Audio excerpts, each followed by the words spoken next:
तो ये एक चैप्टर का नाम है नर्वस सिस्टम, तंत्रिका तंत्र। इसी चैप्टर के अंतर्गत हम पढ़ेंगे ब्रेन और स्पाइनल कॉर्ड को। तो पहले हम बताते हैं ब्रेन क्या होता है। जो ब्रेन है, ब्रेन 3 प्रकार का होता है। पहला होता है अगर मस्तिष्क।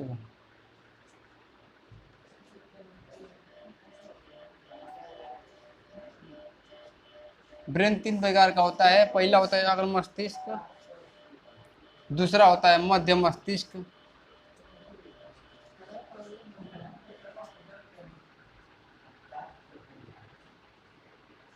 और तीसरा होता है पश्च मस्तिष्क।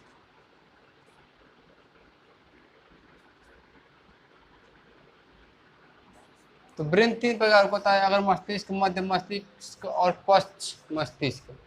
तो हम बताते हैं कि ब्रेन में 3 प्रकार का होता है, तो इसमें भी इनका अलग अलग प्रकार है, अलग अलग टाइप है। जैसे जो अगर मस्तिष्क का है, तो अगर मस्तिष्क में भी 3 प्रकार का होता है। एक है सेरेब्रम,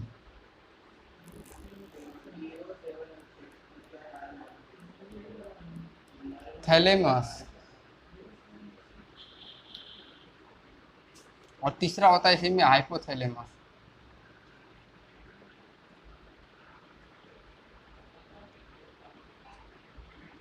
जो अगर मस्तिष्क होता है ये भी 3 प्रकार का होता है। यानी मस्तिष्क का, यानी ब्रेन का 3 प्रकार होता है। अब इसका भी 3 प्रकार होता है, अगर मस्तिष्क, मध्य मस्तिष्क और पश्च मस्तिष्क। अब इस जो अगर मस्तिष्क है, इसका भी 3 प्रकार है, सेरेब्रम, थैलेमस, हाइपोथैलेमस। तो हम बताते हैं इसका क्या क्या कार्य है। जैसे जो जो मस्तिष्क का है,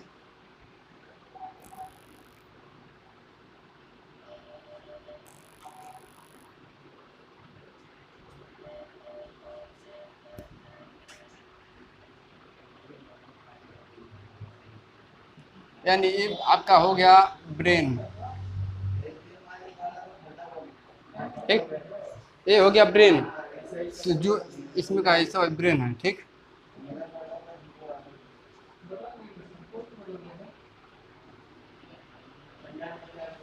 अब देखिए, तो जो ब्रेन है, ठीक, जो ब्रेन के ऊपर ये खोपड़िया है, यानी जो खोपड़ी है, इसमें कितनी हड्डियाँ पाई जाती है? इसमें 8 हड्डियाँ होती है। जो ब्रेन के ऊपर एक खोपड़ी है, इसमें 8 हड्डियाँ होती है, और इसी हड्डी का नाम है क्रेनियम होता है। इसमें 8 हड्डियाँ पाई जाती है।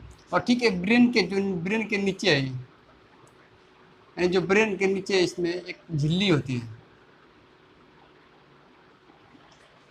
जैसे कोई जैसे मान लीजिए कोई पानी हो गया या कुछ भी झिल्ली में अगर भरेंगे हम उसको, या कुछ भी मतलब ऐसा चीज़ हो जो छिटाने का डर होता है, तो उसको झिल्ली में, पन्नी में पैक कर लेते हैं। इसी तरह जो ब्रेन होता है, एक एक पन्नी में पैक होता है। उस पन्नी में पैक होता है, और इसी पन्नी का नाम है मेनिंजाइट। मेनिंजाइट नाम है इसी पन्नी का, मेनिंजाइट। और इसी जैसे हम किसी के जैसे कोई खोपड़ी मारता है, और कोई किसी की खोपड़ी मारता है, तो पहले तो ये जो क्रेनियम हड्डी है, ये हड्डियाँ रक्षा करेगा, ये हड्डी पे चोट लगेगा। जब और जोर से मारेगा तो ये मेनिंजीज जो झिल्ली है, इस पर चोट लगेगा। और जब ये मेनिंजीज झिल्ली डिफेक्टेड हो गया, तब मेनिंजाइटिस रोग हो जाता है। मेनिंजाइटिस रोग, यानी जब ये डिफेक्टेड होगा तो मेनिंजाइटिस रोग हो जाएगा, और ब्रेन पे चोट लगेगा। और जब ब्रेन डैमेज होगा तो इंसान की मृत्यु रहती है। जो ब्रेन की जो कोशिका होती है, यानी जो ब्रेन कोशिका तंत्रिका तंत्र जो है, ब्रेन तंत्रिका कोशिका से बना होता है। यानी ब्रेन में कोई भी विभाजन नहीं होता है, कोई भी विभाजन नहीं होता है, कोशिका विभाजन। जैसे लीवर है, तो लीवर को अगर हम काट के निकाल भी देते हैं ना, तो दूसरे का मतलब वो लीवर, उसमें कोशिका विभाजन हो जाएगा, और फिर वो अपना बड़ा रूप धारण कर लेगा। लेकिन इस ब्रेन में अगर थोड़ा सा भी चोट लग जाएगा, तो उसमें कोशिका विभाजन नहीं होता है, ब्रेन कैंसर हो जाता है, या फिर ब्रेन ट्यूमर हो जाता है। इसमें कोई भी विभाजन नहीं होता है, जिसकी वजह से लोग जल्दी ब्रेन के चोट की वजह से मर जाते हैं। तो इसमें जान गए आपकी मंजी झिल्ली होती है, और उसके ऊपर इसके ऊपर जो होता है क्रेनियम नामक हड्डी होती है जो रक्षा करती है। तो अब इसमें देखिए, भाई तो पूरा हो गया ब्रेन, हो गया ठीक, भाई पूरा हो गया ब्रेन। अब इस ब्रेनवा में हाई हो गया अग्र मस्तिष्क, यानी इतना हाई हो गया अग्र मस्तिष्क, ठीक। अग्र मस्तिष्क में जो ये है सेरेब्रम है, अग्र मस्तिष्क में सेरेब्रम इतना हो गया है, अग्र मस्तिष्क में सेरेब्रम है। यानी ब्रेन का सबसे बड़ा हिस्सा जो है सेरेब्रम होता है। ब्रेन का सबसे बड़ा हिस्सा सेरेब्रम होता है। सेरेब्रम जो है 66% इसका हिस्सा होता है। पूरे ब्रेन का 66% हिस्सा सेरेब्रम का होता है। 66% यानी कि 2/3 भाग जो है सेरेब्रम का है, 2/3 भाग। अब देखिए सेरेब्रम का क्या कार्य है, यानी हम कुछ भी पढ़ते हैं, कुछ भी याद करते हैं, यानी हमारा जो सेरेब्रम है ब्रेन का, वो स्टोरेज का कार्य करता है, कुछ भी स्टोर रखता है अपने ब्रेन में। जैसे जो बोलते हैं कि आईक्यू लेवल तेज है, आईक्यू लेवल डाउन है, वही मतलब आईक्यू लेवल यही होता है सेरेब्रम। किसी भी बात को, यानी जैसे आईक्यू लेवल कैसे बढ़ाते हैं, किसी भी बात को बार बार सोचेंगे, जब बार बार कई बतिया को 10 बार सोचेंगे तो सेरेब्रम में खराब हो जाएगा। जैसे और हम नई नई बातें सोचते हैं, नई नई बुक्स पढ़ते हैं, तो सेरेब्रम जो है आगे आगे नए नए बात सीखेगा और हमारा सेरेब्रम विकसित होगा, आईक्यू लेवल तेज होगा। आईक्यू लेवल तेज कराने के लिए बादाम नहीं खाना चाहिए। आईक्यू लेवल खुद तेज हो जाता है जब आप रोज रोज नई नई चीज़ें सीखने को मिलेगा, रोज नई नई चीज़ें सीखेंगे तो आईक्यू लेवल अपने आप तेज हो जाएगा। तो इस सेरेब्रम का क्या कार्य है, सेरेब्रम बस यही करता है, ये स्टोर रखता है, यानी किसी भी चीज़ को अपने अंदर स्टोर रखता है सेरेब्रम। जैसे कोई टीचर्स होते हैं नोट्स देख के पढ़ाते हैं, अब उनका सेरेब्रम जो है थोड़ा कम होता है, जैसे वो याद कर लेंगे, यानी कुछ भी पढ़ने के बाद से अगर आपको तुरंत याद हो जाता है, समझिए कि आपका सेरेब्रम यानी आईक्यू लेवल एकदम तेज है। लेकिन अगर सेरेब्रम तेज नहीं है तो आपका आईक्यू लेवल तेज नहीं है। अब आईक्यू लेवल कैसे बढ़ाएं, जैसे कि रात को जब आईक्यू लेवल 42 से 45 दिन में बढ़ जाता है, जब रात को आप सोने जाए तो दिन भर में आपने क्या क्या किया है, आप आंख बंद करके आधा घंटे तक उसको एक बार रिवाइज कर लीजिए, दिन भर में क्या क्या आपने किया है, क्या क्या आपके लाइफ में दिन भर में हुआ है। तो आपका सेरेब्रम वो है 40 से 45 दिन के अंदर आपका आईक्यू लेवल तेज हो जाता है। इसमें एक और आयुर्वेदिक दवा आती है, दिमागी नामक आयुर्वेदिक दवा है, च्यवनप्राश जैसा होता है, इसे रोज 1 चम्मच खाने से भी सेरेब्रम तेज होता है। तो हम जानेंगे सेरेब्रम के बारे में। अब देखते हैं थैलेमस। तो इस थैलेमस का क्या कार्य है, यानी जो थैलेमस है, जो इस सेरेब्रम पूरा तो सेरेब्रम हो गया है, अब इसी के अंदर इतना सा होता है थैलेमस। सेरेब्रम के अंदर इतना सा, सेरेब्रम के नीचे होता है थैलेमस। अब इस थैलेमस का क्या कार्य है, देखिए थैलेमस है, थैलेमस बाहरी यानी आउट एक्सटर्नल चीज़ बताता है, यानी बाहरी ज्ञान कराता है, एक्सटर्नल चीज़ बाहरी ज्ञान कराता है। यानी बाहर से अगर हमको कोई पीटा, और बाहर से हमको कोई डंडा से पीटा, झापड़ से पीटा, अगर पीटा बाहर से, तो यही थैलेमस कहेगा कि हमको पीट रहा है, यानी ये बाहरी चीज़ बताता है। अगर हमको बाहर से चोट लगा या फिर बाहर से कोई पानी फेंका हमारे ऊपर, तभी यही सेरेब्रम बताता है कि यही पानी फेंक रहा है। या फिर बाहर से जैसे चोट लगता है, बाहर से ठंडा लगता है, बाहर से गर्मी लगता है, तो यही सेरेब्रम जो है सेरेब्रम बताता है कि बाहर से क्या क्या हो रहा है। जैसे हमको कोई यहाँ पे मच्छर काट लिया, तो जब मच्छर कटा यहाँ पे काटा तो दर्द हुआ, तो कौन बताया, यही थैलेमस बताता है कि बाहर से मतलब सेरेब्रम सेरेब्रम क्या है कि वो स्टोर रखता है अपने अंदर, चीज़ों को स्टोर रखता है। लेकिन जो थैलेमस है बाहरी चीज़ों को बताता है, भूख, बाहरी चीज़ों को, ठंडा गर्मी, कोई पीटा या फिर दर्द हुआ वो भी बताएगा कि दर्द हुआ। ठीक, हम देख लिए थैलेमस, अब देखते हैं हाइपोथैलेमस। तो हाइपोथैलेमस का क्या कार्य है, हाइपोथैलेमस बताता है आपको इंटरनल चीज़ों को बताता है। हाइपोथैलेमस तो इंटरनल चीज़ों को बताता है, यानी भूख लगना, गुस्सा आना, प्यार होना, घृणा होना, ये सब इंटरनल चीज़ें है, इसको हाइपोथैलेमस बताता है। जैसे किसी को भूख लगा है, जब भूख लगा है, कौन बताएगा कि ब्रेन ब्रेन तक कौन पहुंचाएगा भूख लगा है। जब भूख लगेगा तो थैलेमस बता हाइपोथैलेमस बताएगा कि अंदर से भूख लगा है, अंदर से प्यास लगा है, तो हाइपोथैलेमस बताएगा अंदर से प्यास लगा है। अगर कोई अंदर से प्यास लगा तो बताएगा। अगर कोई गुस्सा करता है, यानी कोई भी गुस्सा करता है, तभी ये हाइपोथैलेमस ही बताएगा कि इसको गुस्सा आ रहा है। इसमें आता है प्रेम, भी इसी में आता है प्रेम, यानी अंदर से ये हाइपोथैलेमस ही बताता है। देखिए बताते हैं आपको, जो हाइपोथैलेमस है यही छोटा सा होता है, हाइपोथैलेमस यहीं पे। लेकिन हाइपोथैलेमस तो छोटा सा होता है, लेकिन इसके पास इतना पावर है कि पूरे ब्रेन को ये डिफ्लेक्टेड कर सकता है, यानी पूरे ब्रेन को चौपट कर सकता है हाइपोथैलेमस। जब आपका हाइपोथैलेमस एक्टिव हो जाता है तब भी पूरे ब्रेन को चौपट कर देता है। जैसे गरम चीज़ नहीं खाना चाहिए, तेल मसाला लहसुन प्याज जो है ये ऐसी चीज़ें हैं जो खाने के बाद हाइपोथैलेमस 8 से 10 सेकंड में एक्टिव हो जाता है। जब ये हाइपोथैलेमस एक्टिव होगा तो पूरा ब्रेन में चौपट हो जाएगा, यानी पूरा ब्रेन काम नहीं करेगा। जैसे गुस्सा में देख लीजिए, अगर कोई किसी को मतलब गुस्सा आ गया तुरंत, जब गुस्सा आता है उसको तो कुछ भी कर देता है, किसी को मार भी देता है, मर्डर भी कर देता है, यानी बाद में उसको पछताना पड़ता है। लेकिन इस समय जब उसको गुस्सा आता है तो पूरा हाइपोथैलेमस एक्टिव हो जाता है, और जब हाइपोथैलेमस एक्टिव होगा तो पूरे ब्रेन को यानी कुछ भी काम नहीं करेगा, सेरेब्रम थैलेमस हाइपोथैलेमस कुछ भी नहीं काम करेगा, पूरे ब्रेन को चौपट कर देगा। जैसे इसी में प्यार आता है, प्यार आता है, लेकिन जैसे इस उम्र में क्या करते हैं बच्चे की, जैसे मान लीजिए अगर किसी को, एक सर कहते थे जैसे किसी भी लड़की को 7 सेकंड तक देखो तो उससे प्यार हो जाता है, यानी प्यार नहीं होता, वो एक प्रकार का एट्रैक्शन होता है।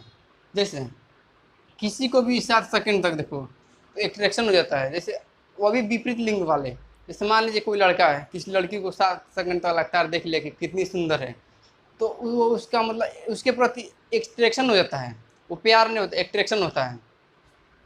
क्योंकि प्यार ना मतलब अगर साइंस कहता है कि कभी भी किसी लड़का को किसी लड़की से प्यार हुआ ही नहीं, यानी तो एक प्रकार का एट्रैक्शन होता है जो एक दूसरे के प्रति होता है। और गुस्सा भी मान लीजिए, गुस्सा भी बताता है इसमें कि गुस्सा आता है तब भी बताता है। देखिए पंडित जी लोग जो होते हैं ये समझदार होते हैं, यानी कि शुरू से क्या करते हैं, लहसुन प्याज नहीं खाते हैं, क्योंकि उनको पता है कि लहसुन प्याज खाएंगे तो हाई एक्टिव हो जाएगा और फिर पूरा काम चौपट हो जाएगा। इसलिए पंडित जी लोग लहसुन प्याज नहीं खाते हैं। इसी में इसीलिए मतलब कि लहसुन प्याज हो गया, ज़्यादा लहसुन तो खाना ही नहीं चाहिए, क्योंकि लहसुन ऐसी चीज़ है खाने के बाद से हाइपोथैलेमस तुरंत एक्टिव हो जाएगा, और जब एक्टिव हो जाएगा तो किसी को भी देखिए उसके प्रति अट्रैक्शन हो जाएगा। जब अट्रैक्शन होगा तो फिर पूरा ब्रेन चौपट हो जाएगा। इसमें एक आता है पसीना आना, जैसे जब पसीना आ गया, जैसे जब शरीर का तापमान बढ़ता है, जब तापमान बढ़ेगा तो ये हाइपोथैलेमस कहेगा, हाइपोथैलेमस क्या करता है, पसीना को बाहर निकलता है। जब तापमान बढ़ जाएगा तो पसीना को बाहर निकाल देगा। लेकिन जब तापमान घटता है, हम पढ़ाए हैं पाचन तंत्र में पढ़ाए हैं कि पानी एब्जॉर्ब कहीं नहीं होता है, यानी शरीर के अंदर कार्बोहाइड्रेट वसा प्रोटीन सब तो पच जाता है कहीं ना कहीं, लेकिन जो जल होता है जल का अवशोषण यानी पानी कहीं नहीं पचता है। तो पानी का पसीना के रूप में, या तो यानी जब शरीर का तापमान बढ़ता है तो पसीना के रूप में पानी को निकाल देगा, अगर शरीर का तापमान घटता है तो पेशाब के रूप में तापमान निकाल देगा, पेशाब के रूप में पानी निकल जाता है। जैसे आप देखोगे गर्मी के दिनों में पसीना आता है और पेशाब बहुत कम लगता है, लेकिन ठंडिया के दिनों में शरीर का तापमान तो घट जाता है ठंडी की वजह से, और जब ठंडी की वजह से घट जाएगा तो उस ठंडी की वजह से तो पसीना तो आएगा नहीं, तो वही बार बार टॉयलेट जाना पड़ता है, बार बार टॉयलेट जाना पड़ता है। अब देखिए हम लोगों ने अग्र मस्तिष्क तो पढ़ लिया, यानी अग्र मस्तिष्क का सेरेब्रम थैलेमस और हाइपोथैलेमस पढ़ लिया, मस्तिष्क को पढ़ लिया है। तो अगर मस्तिष्क में पहला होता है सेरेब्रम, सेरेब्रम तो पढ़ लिया।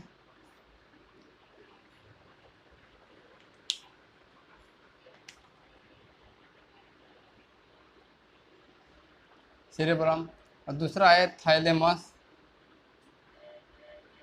थैलेमस क्या बताता है, थैलेमस बाहरी चीज़ों को बताता है, और हाइपोथैलेमस, तो हाइपोथैलेमस आंतरिक चीज़ों को बताता है। ठीक, यानी अगर मस्तिष्क का हम पढ़ लिए सेरेब्रम थैलेमस और हाइपोथैलेमस। अब हम देखते हैं मध्य मस्तिष्क। जो मध्य मस्तिष्क होता है, मध्य मस्तिष्क दो प्रकार का होता है, एक होता है कार्पोरा,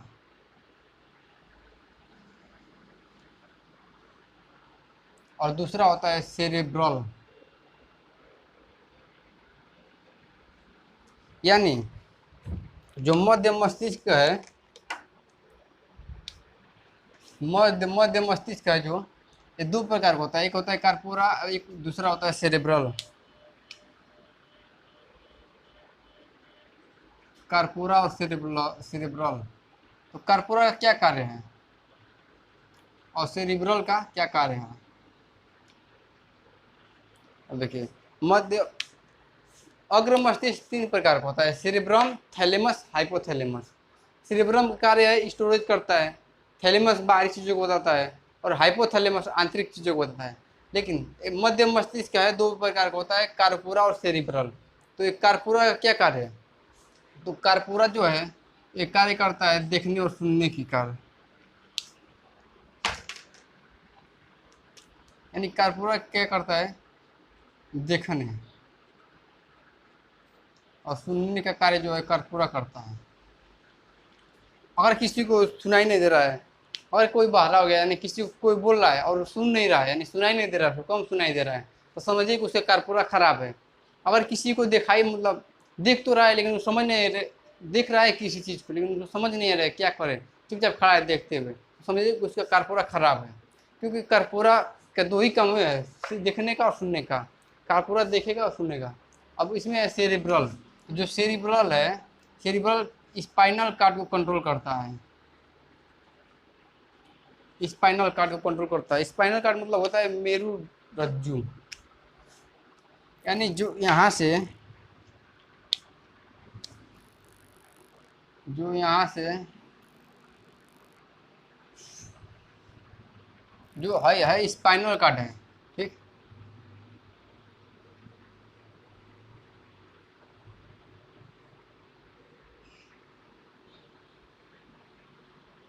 मान लीजिए स्पाइनल कार्ड है, तो स्पाइनल कार्ड को कंट्रोल करता है सेरिब्रल।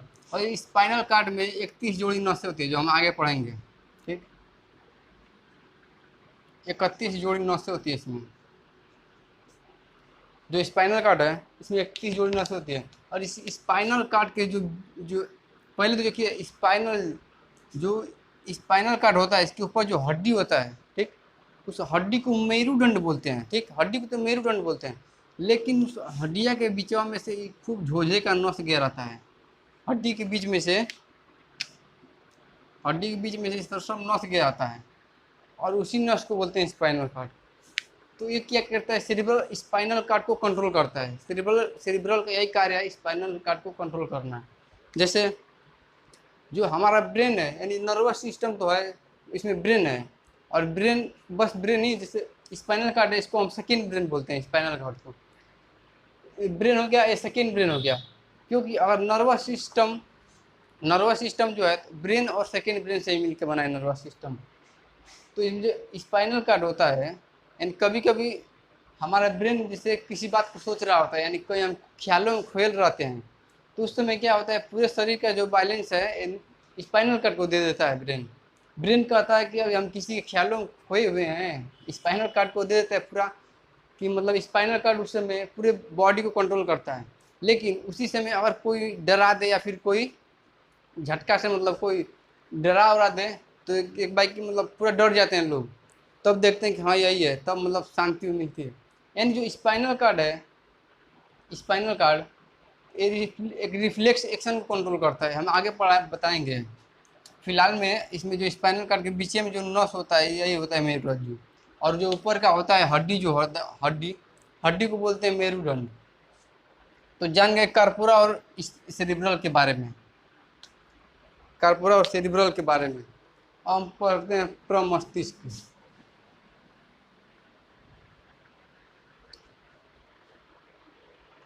यानी इसमें पढ़ लिए कार्पोरा,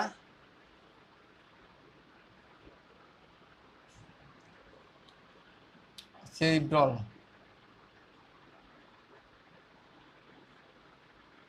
अब देखते हैं प्रमस्तिष्क। तो जो प्रमस्तिष्क है, प्रमस्तिष्क देखिए, प्रमस्तिष्क में एक होता है सेरिबेलम।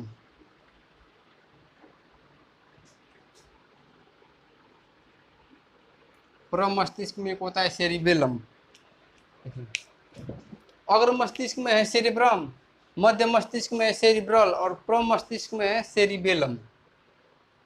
यानी ये हो गया अग्र मस्तिष्क, आगे का हिस्सा। ये हो गया मध्य मस्तिष्क। अब पश्च मस्तिष्क ये हो गया, ठीक। तो इसी पश्च मस्तिष्क में यहाँ पे एक होता है सेरिबेलम।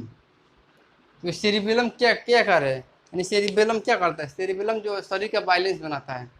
जैसे कोई भी शराबी जो शराब पी लेता है तो कहीं भी गिरने लगता है, तो उसका जो सेरिबेलम है, सेरिबेलम काम नहीं करता है। और अगर कोई शराब नहीं पिया है और वो कहीं जा रहा है, तो उसको मतलब कोई पत्थर उत्थर से ठीक लग जाए, चोट लग जाए, तो गिरते गिरते बच जाता है। तो उस बॉडी को कंट्रोल कौन करता है? उसी बॉडी को कंट्रोल सेरिबेलम करता है, यानी उसको गिरने से रोकता है। आप देखो होंगे कई छोटे छोटे बच्चे होते हैं, जो छोटे बच्चे होते हैं खूब तेज दौड़ते हैं, लेकिन वो लगता है कि जैसे गिर जाएंगे, लेकिन गिरते नहीं है, क्योंकि उनके जो बॉडी का सेरिबेलम है वो तेज काम करता है और जिससे इसको गिरने नहीं देता है, बॉडी को बैलेंस बना कर रखता है। जैसे आप देखे होंगे सर्कस में कई लड़की, छोटी छोटी लड़कियाँ होती है जो एक रस्सी पे चलती है, पतली सी रस्सी पे चल देती है। उनका जो सेरिबेलम है वो बहुत मजबूत होता है, अपने सेरिबेलम को बैलेंस बनाता है। जो इनका सेरिबेलम है शरीर का, बॉडी का पूरा बैलेंस बना देता है, जिसके वजह से ये रस्सी पे चल पाती है। अब अगला इसी में है मेडुला ऑब्लंगाटा।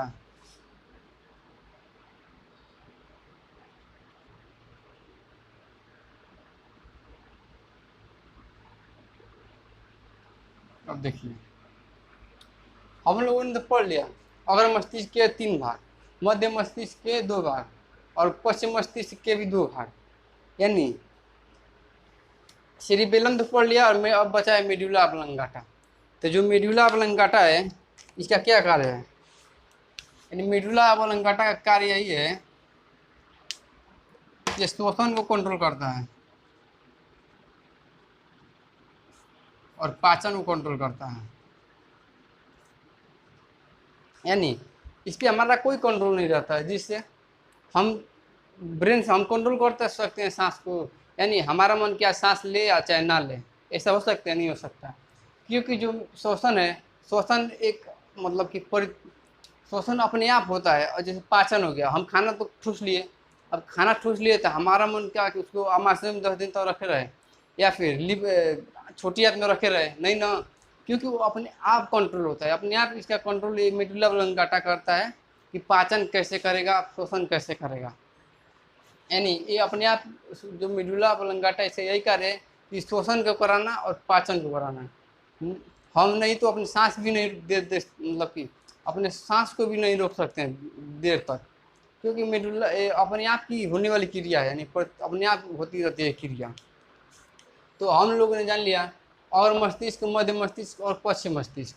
तो देखिए अग्र मस्तिष्क के 3 भाग, सेरेब्रम, थैलेमस, हाइपोथैलेमस। सेरेब्रम का क्या कार्य है? सेरेब्रम जो है याददाश्त, यानी कि वो स्टोर करता है, चिप का कार्य करता है, मेमोरी का कार्य करता है। जिसका सेरेब्रम खराब होता है बहुत जल्दी चीज़ें भूल जाती है, लेकिन जिसका सेरेब्रम यानी IQ लेवल तेज होता है उसको बहुत मतलब कोई भी चीज़ बहुत लंबे समय तक याद रहता है। यानी अगर आप किसी चीज़ को 21 दिन तक, यानी आज पढ़ लिए, फिर 21 दिन बाद उसको पढ़ लिए, फिर 21 दिन बाद वो पढ़ लिए, तो आपको जल्दी याद होता है। लेकिन अगर उसी चीज़ को हफ्ते में पढ़ते हैं तो आपको परमानेंट याद होता है, यानी वो जल्दी भूलता नहीं है, कभी भी नहीं भूलेंगे। तो सेरेब्रम बता दिए। थैलेमस में बाहरी चीज़ों का ज्ञान बताता है कि बाहर से चोट लगा है, बाहर से ठंडा लग रहा है, या फिर बाहर से गर्म लग रहा है। हाइपोथैलेमस आंतरिक चीज़ों को बताता है, गुस्सा क्यों आता है, यानी गुस्सा जब आता है तो हाइपोथैलेमस एक्टिव हो जाता है। जब किसी से प्यार होता है तो हाइपोथैलेमस एक्टिव हो जाता है। दरअसल प्यार नहीं, वो एक प्रकार का एट्रैक्शन होता है, जो युवा समझेंगे नहीं, मतलब कि एक प्रकार का एक दूसरे के प्रति एट्रैक्शन होता है। क्योंकि कभी भी अगर प्यार होता है तो किसी से भी हो सकता है, यानी जैसे बूढ़ी औरत से क्यों नहीं किसी को प्यार हो जाता है, क्योंकि जैसे वो किसी को सुंदर देखते हैं, यानी किसी को भी सुंदर कोई देखे तो उसको प्यार होता है, क्योंकि वो एक प्रकार एट्रैक्शन होता है, न कि प्यार होता है।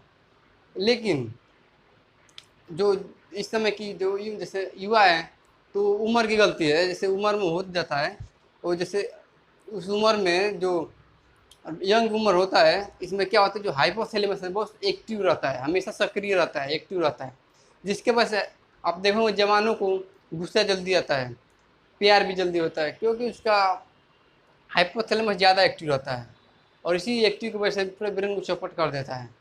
यानी अगर हाइपोथैलेमस आपका एक्टिव रहेगा तो पूरे ब्रेन को चौपट कर देगा।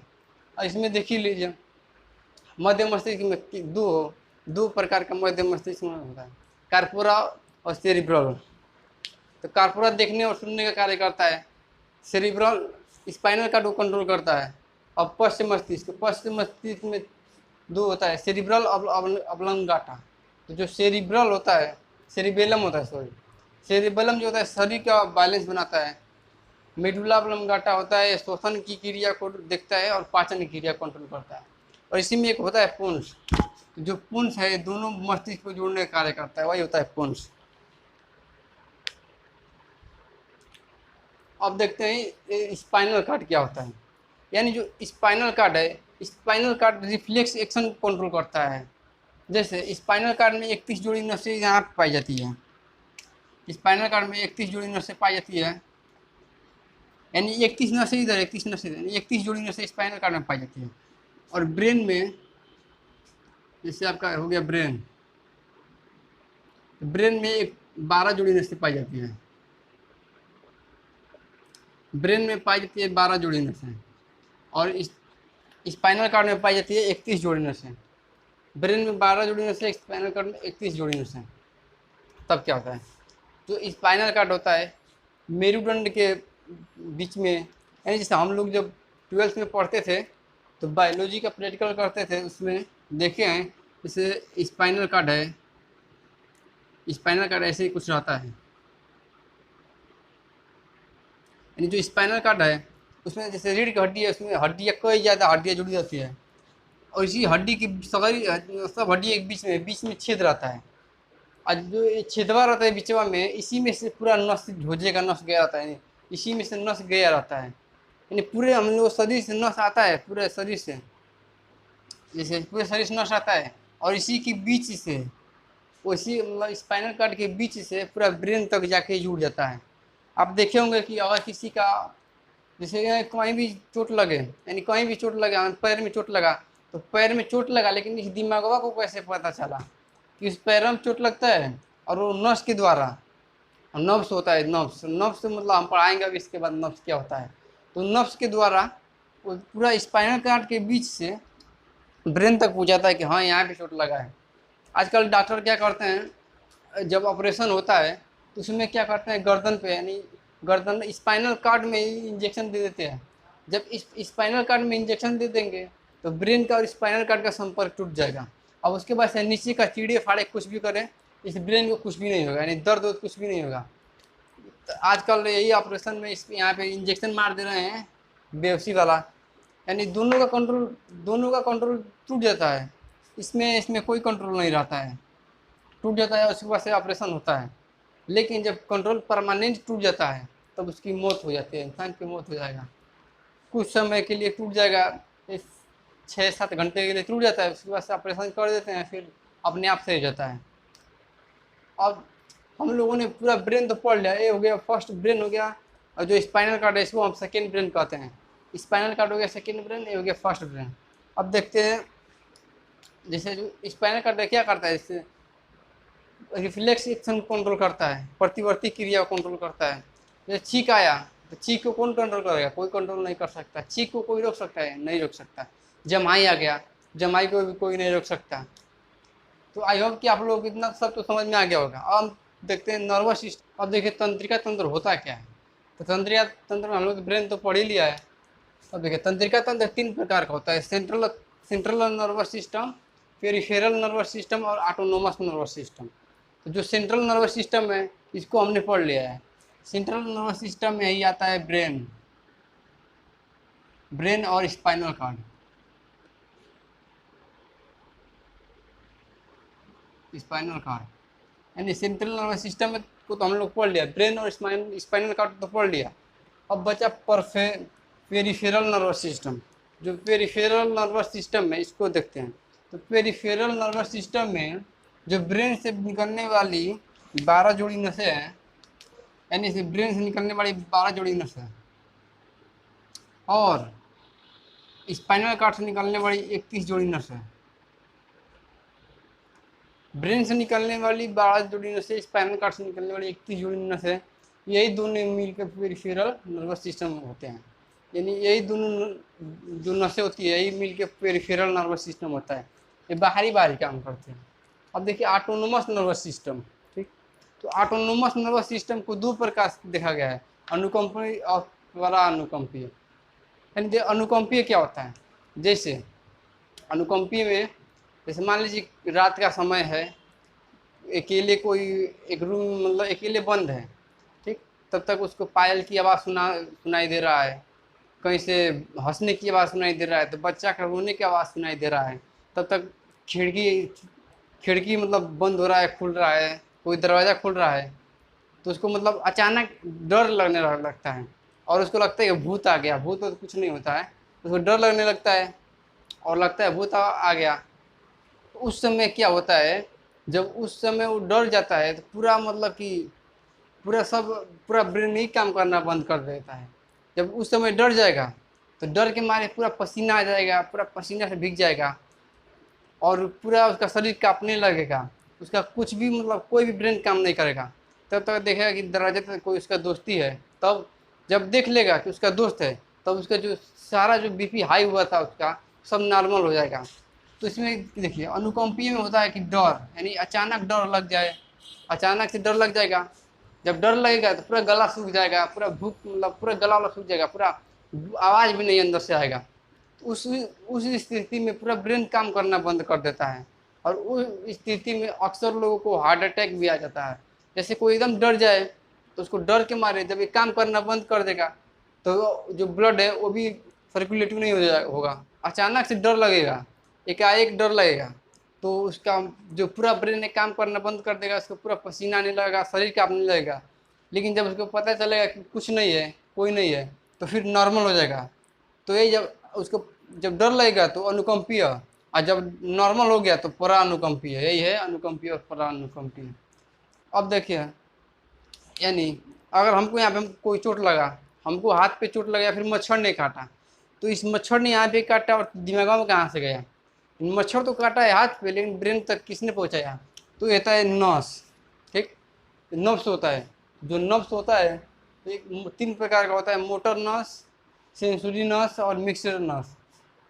तो जो मोटर नस होता है ब्रेन से बॉडी तक का, यानी ब्रेन से पहुंचाता है बॉडी को, यानी ब्रेन से ऑर्डर देता है, इसको ऑर्डर नस भी कहते हैं, क्योंकि ऑर्डर दे रहा है। ब्रेन ऑर्डर देगा कि ये काम करो तो नस वो काम करेगा, इसलिए इसको ऑर्डर कहते हैं, ऑर्डर नस। ये ब्रेन से बॉडी को ऑर्डर देता है। लेकिन जो सेंचुरी नस है ये बॉडी से ब्रेन को, यानी बॉडी से ब्रेन तक पहुंचाता है। मच्छर काट लिया, उसको बॉडी से उस नब्स के द्वारा ब्रेन तक पहुंचाएगा कि हाँ यहाँ पे मच्छर काटा है, यहाँ पे दर्द हो रहा है। अक्सर जो लोगों को फालिस वालिस मारता है, यानी लकवा होता है, तो लकवा में क्या होता है, सेंचुरी नस होता है, नब्स होता है, एक काम नहीं करता है, खराब हो जाता है सेंचुरी।